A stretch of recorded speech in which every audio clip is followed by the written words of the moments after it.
In my restless dreams, I see that town. Palo Alto. Well, I hope you've heard about the greatest thing to be ever put on film. Super Mario in real life.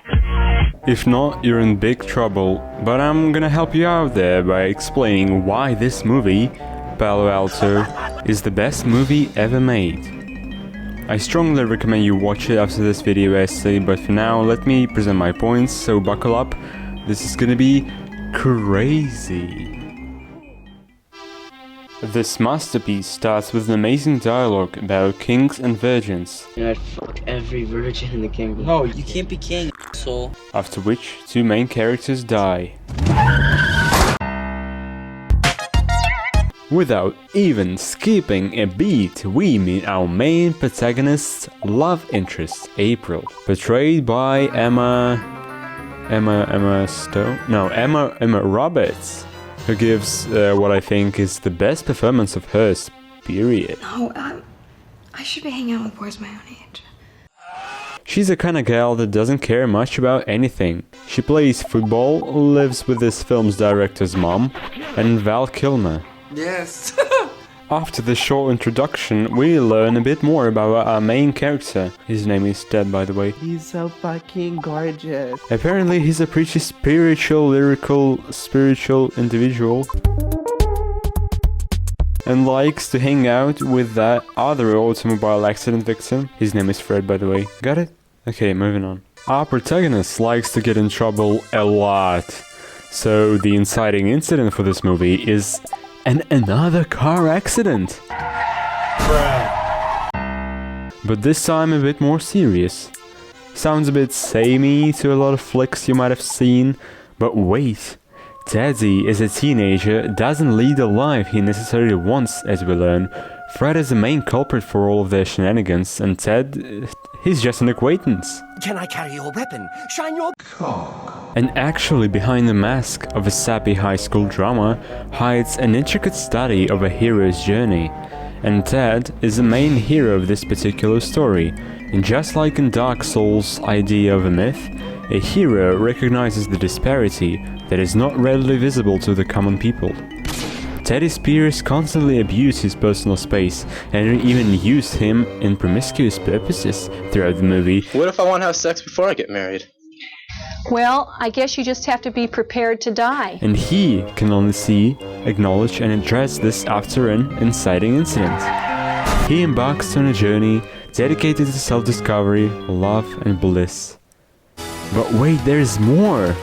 Parallel to this amazing story arc, we follow April as she gets uncomfortably close to her gym teacher, played by the lovely but creepy James Franco here.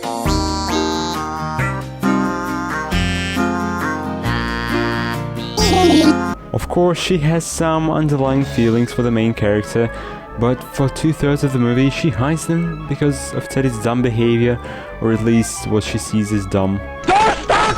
In a true Rod Sterling fashion, something is revealed with the help of an allegorical object. In Palo Alto's plot, this allegorical object is the piece of candy Ted gives to April, and that something that gets revealed is Teddy's lust for her. After this ingenious twist, all pieces seem to fall into place.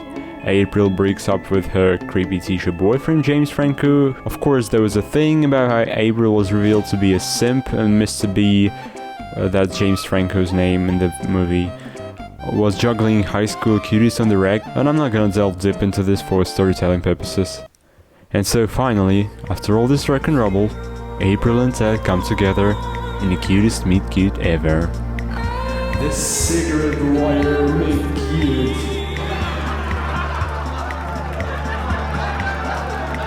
And basically, that's it. Wait, hold on. Aha, of course! You fell for the oldest trick in the book. You thought you've solved the puzzle, huh? But what if I told you that Fred, the guy who wears the jacket that is way too small for him, has a whole different story arc on itself? His journey is equally exciting. At first he comes off as a jackass, but then, oh wow, he falls in love. It gets crazy, I told you. But this movie is about messing with your expectations. You see, Fred not only stays a jackass, but he goes completely insane in the third act, and his story concludes with an eerie scene, which makes me shiver every time I rewatch this movie. Let's go! Let's go! What makes this movie even more gripping are all the side characters. Doing more than one viewing of this amazing motion picture and noticing every detail and absorbing every little story everyone has to tell is like completing every Zelda side quest, but it's actually interesting. So there's Emily, who's been seducing multiple girls and boys, including Teddy, for a long time, looking for that special someone because she's... I've never been in love. There's Fred's dad, and I'm not even joking right now. Every time I've shown this movie to someone, they've asked one of two questions.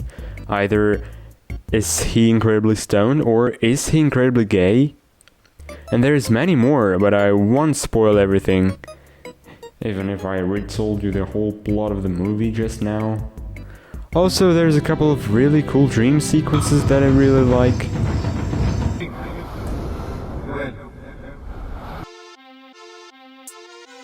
And so, the verdict. Why is Palo Alto the greatest movie ever made? Honestly, I don't know. I could go on about the metaphors and funny references all day, and it's still going to sound boring and generic on paper. But you really have to see the movie by yourself to appreciate it truly. The intricate details, the realistic dialogue, the teenage angst, the emotions, properly portrayed on screen, first time since the Virgin Suicides. This is everything you need to know about Palo Alto, really, trust me. And have I mentioned the amazing soundtrack yet? You heard of Blood Orange? Yeah, Devonte Hines, or however you pronounce that name. He made the soundtrack for this. And actually, on another note, considering this movie's budget, they did an amazing job of making it look as pretty as it is. The acting is actually good with mostly unknown casts, and with the first time writer-director, it's amazing. So go ahead, rent it, download it, whatever, I don't care. But really, give it a watch. It's definitely worth it. Hey, if you made it to this part of the video, I salute you. Massive legend! And thank you very much. Maybe consider subscribing. I'm thinking about making a couple of these. Maybe not about movies, but maybe about something else I care about. So yeah, if you enjoy, also you can press the like button, maybe, I don't know. Bye!